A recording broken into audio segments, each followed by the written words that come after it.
Hey everyone, it's Friday again, so that means ESPN Honolulu's Fan Friday Talk Story. And I'm happy to be joined by our first member this season anyway, from the University of Hawaii Women's Swimming and Diving Team, Nohea Lileikis, joining us here. And Nohea, first of all, thanks for taking the time to be a part of Fan Friday. Hi, thank you, Dave. I'm very glad to be here, and it's a great opportunity for us to have some more exposure on the swim team. Oh yeah, absolutely. And when we're doing this recording, it's just after the New Year, so Happy New Year to you. But how was last year? Because a lot of sports had kind of these abridged or abbreviated type seasons. How was it for you guys last season?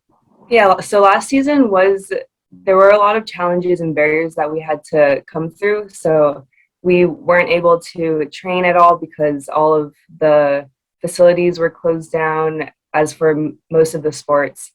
So we ended up needing to train in the ocean until about October of last year, where we could finally hop in the pool, but super socially distanced and I thought it was very well handled because we are an outside sport. So having that was a big advantage, which I'm grateful for. And we just as a team went through a lot of adversities during that time, not being able to train, not being able to travel as much for swim meets and get all of that opportunity to get good times in.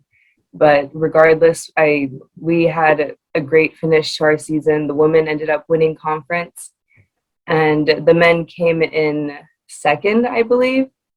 But overall, as a team, it really brought us super close together, and we were really able to understand each other's struggles and challenges. And I'm curious, when you guys had to train in the ocean, where would you guys go?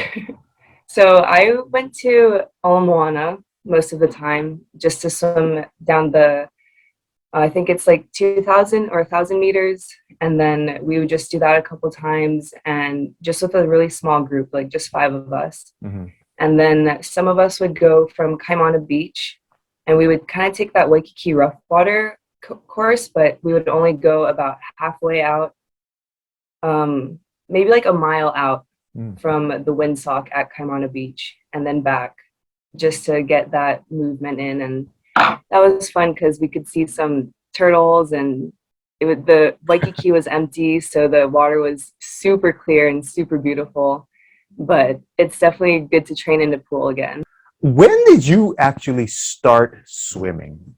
So I actually learned how to swim right at the UH pool when I was about 5 years old. That's when I first learned how to swim in a pool. But I've always been swimming. I've always been in the ocean since I was less than 1 year old. Jeez. But yeah, and I started swimming competitively when I was about 8 years old. Now, you prepped at Punahou School, so did you kind of, I know they have a really big program and they have their own aquatic swim club. So did you kind of develop through that program? No, I actually went on to swim under the coach who taught me how to swim first at UH. Our club name was Junior Bows, and then we switched into being Sunshine Aquatics. That's where I first learned. That's where I first was competitive, and then I moved on through different club teams. I went to Aulea Swim Club, which is based in Kailua, just because I wanted to have a little bit more competitiveness in my training, because the Sunshine Aquatics was all of the older people had graduated and gone on to college, and the team was getting really, really small. So a lot of us were starting to disperse. And the coach of that is actually coaching at Hawaii Swim Club now. And then I went to Punahou very late. I joined the aquatics later on, but that was my most memorable time, is swimming on that club team at Punahou and really being a part of that community. It was really awesome. At what age did you kind of get this notion that, you know what, I'm pretty darn good. I'm kind of getting better than some of my other peers and my same age. When did you kind of realize that? Yeah, so for a lot of swimmers, we will tend to continue to drop time and continue to get better. I apologize about that noise. We'll continue to increase in our performance from the ages 10 till about 13, we'll be really good, be in our prime at that age, and then we'll start to hit a plateau right as we start going through puberty. And I think that's the point where a lot of people know that they want to keep going on. And I knew when I was, I think, just entering high school, that's when I started getting really serious about it, because I've always had the dream to be an awesome swimmer, to be like Duka Hanamoku and reach those goals. That's always the biggest goal, but to move on to those smaller, more specific goals started in high school. What is your specialty, by the way, as far as at UH? Yeah, so I swim middle distance freestyle mostly, and then I'm training a little bit of backstroke right now. So that would include the 200 free, the 500 free, and sometimes the 1,000 free. And then I also swim the 200 back. Okay, now I watch a lot of Olympics. Everything is in meters by distance. In college, is it by meters too? No, college is going to be short course yards. So it's 25 yards, whereas the Olympics is 50 meters. Oh, is there a movement to eventually where college will eventually go toward the meter kind of system? Do you know? Because it's confusing. It's like, yeah. Yeah, it's hard to convert short course into the meters because some people are a lot better at swimming the long course meters versus the short course yards, just because there's a lot more flip turns or walls. There's a lot more chances to gain on your opponents. But I don't think collegiately it will ever switch to long course, but I know that during Olympic years, for example, last year, there was a lot of opportunity to swim long course. Like they would have some trials that were long course, or some meets, the prelims would be like long course or short course, and then the finals would be vice versa.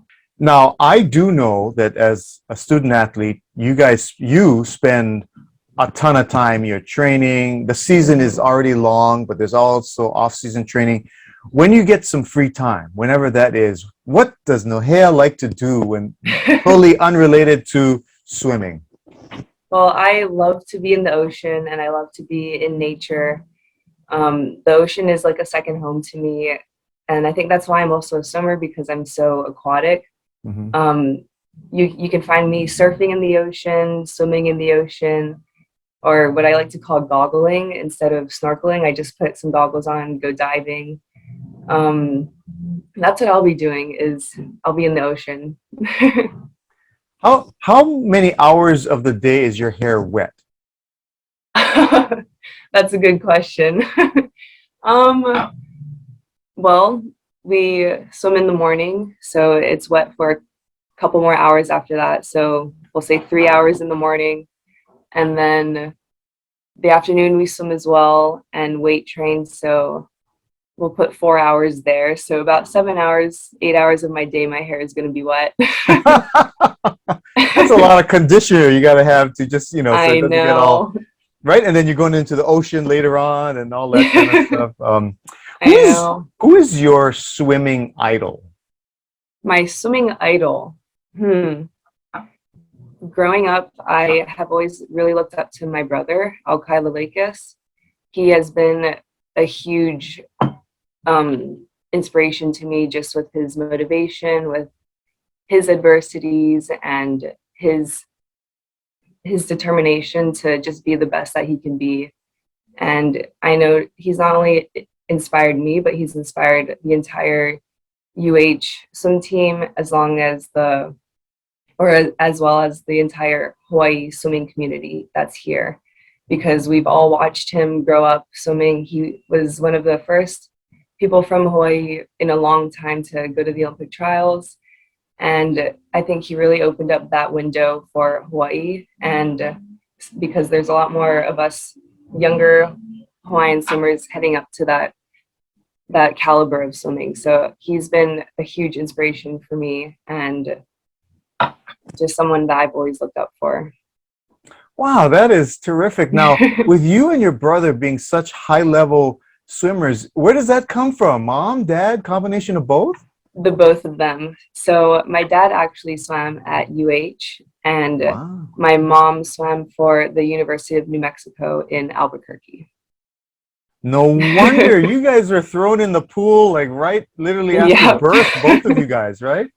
Yeah, well, it's funny because they didn't even want us to be swimmers. They wanted us to try other land sports and experience that, but my brother and I had always gravitated to swimming.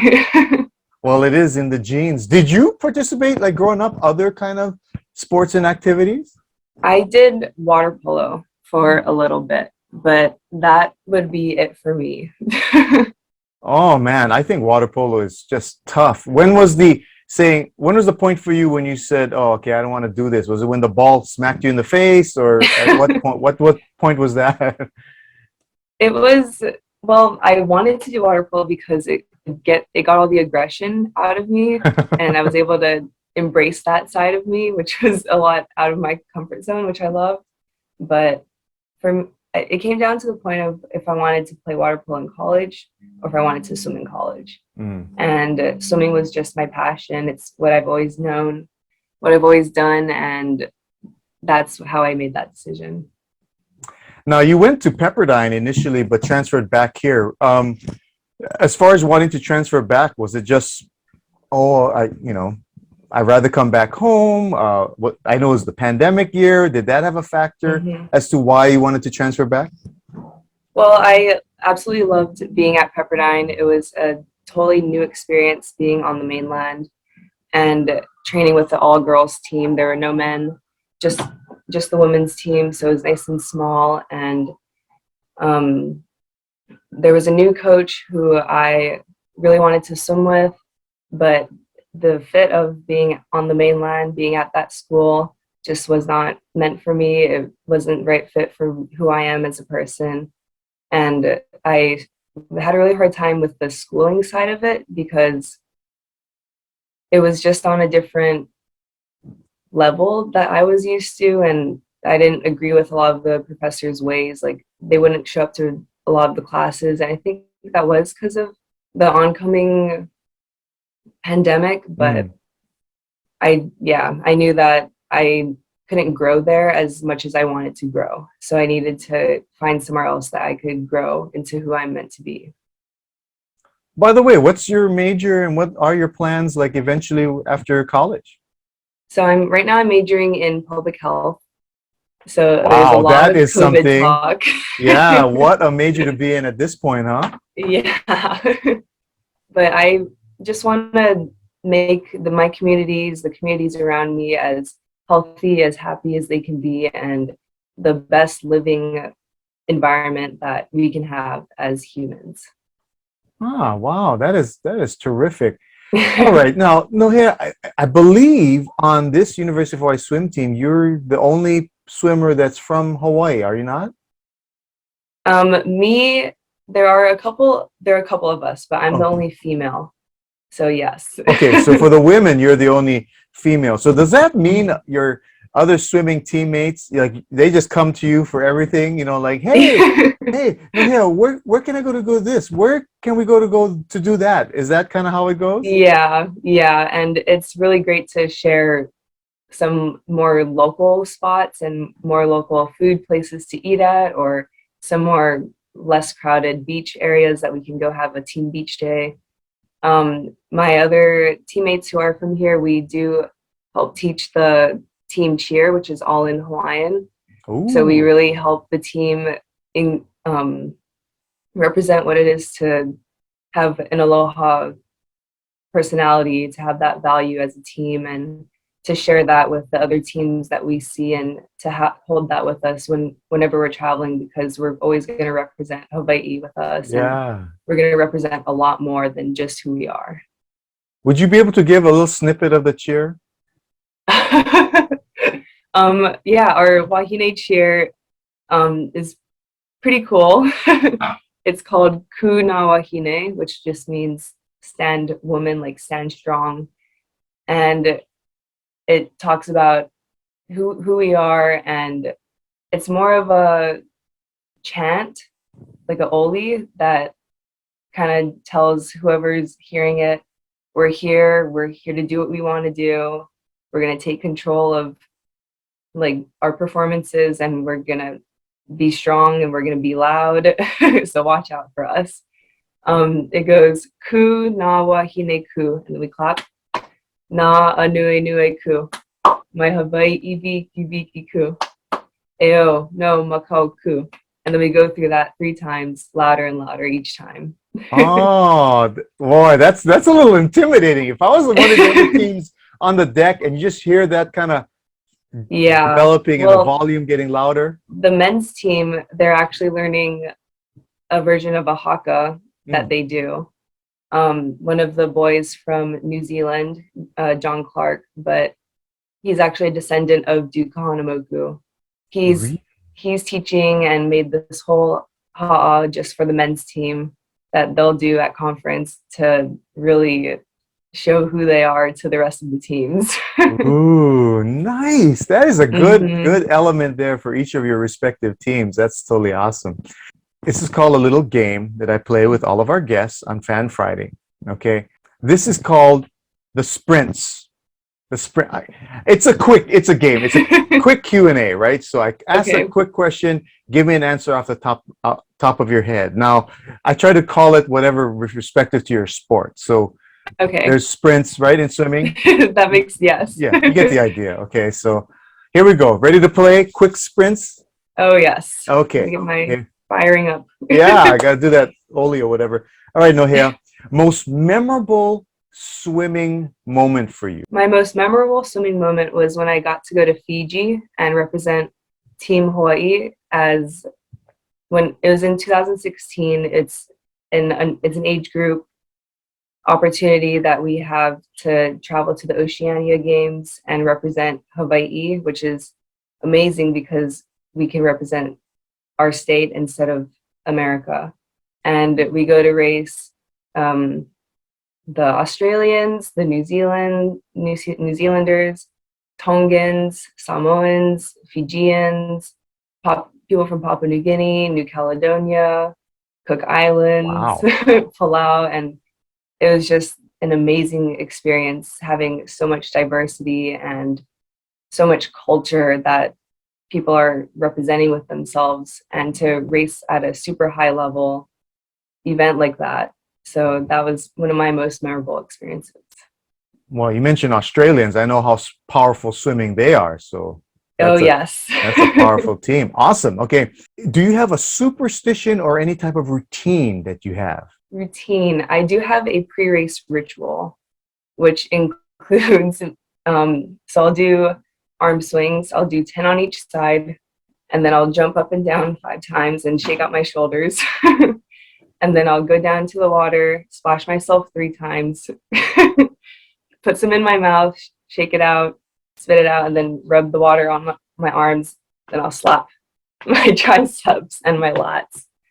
And then I'll shake everything out, take some deep breaths, and then I'm ready to race. You know, when I watch swim meets for the Olympics, I see it seems like that's their routine. A lot of swimmers do that. Even the one with the putting the water in their mouth. I always look at that like, hey, whatever gets them going, I guess, right? Yes. Gotcha. Okay. Skill or talent that most people don't know that you have? Skill or a talent? I can make a clover with my tongue. And I don't think many people know that. A clover? Holy, that is awesome. I can only do the U.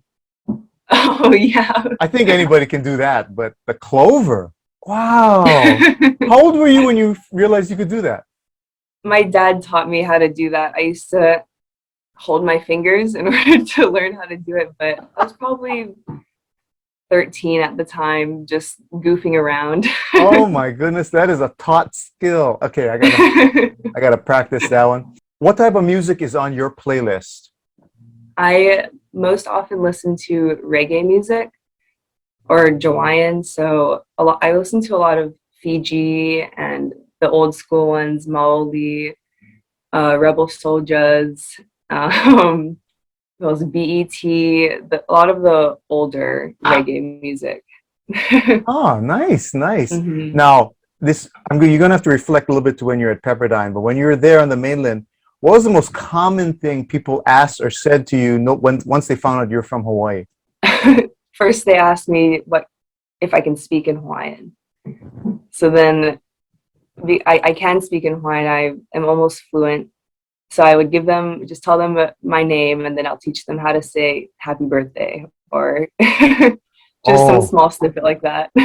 Oh, they must have loved that. Oh, that is so cool. But sometimes I would get asked if I live at a grass shack or if I ride dolphins to school. Are they serious with the dolphins? Yeah. Or do you have a pet turtle? Oh my goodness, that is fun. If you had to enter a talent show, so take the clover with your tongue part, that has to be out. If you had to enter a talent show, what type of thing you would do? Something that I'm good at, or something that I would want something you would feel the most comfortable. This is something you have. There's no choice. You have to. So what would it be? A talent show. I would dance hula at a talent show. Oh, okay. Okay. That's awesome. Who would be a teammate on either the men's side or the women's side that you'd pick if you had to enter the Amazing Race reality TV show? I would choose my best training partner and my roommate, Gabby Scudamore. She's actually from Australia, and we train a lot together. We do our weightlifting together. She's super strong, so she'd be really good with that. And she has a different perspective than I do coming from Australia. So she has a little bit more or different types of smarts than I would have. And I think we would work really well together having that. Is she right there in the room going, yeah? No, she's actually in the kitchen. Oh, okay. I don't know if she can hear me or not. Oh, okay. And the last question is the favorite dessert item that you'd want to have. Ooh, my favorite dessert would have to be a Lileikis cheesecake. Oh, yes. Very good choice. Terrific. Thank you for playing that. That was a great game. And then thank you. Thank you for being a part of our Fan Friday Talk Story. It was very fun to chat with you. I want to say not only Happy New Year, but good luck to you personally, as well as for the team for this upcoming season. Thank you. We appreciate it. And I really appreciated being on here and talking with you. I've had a lot of fun.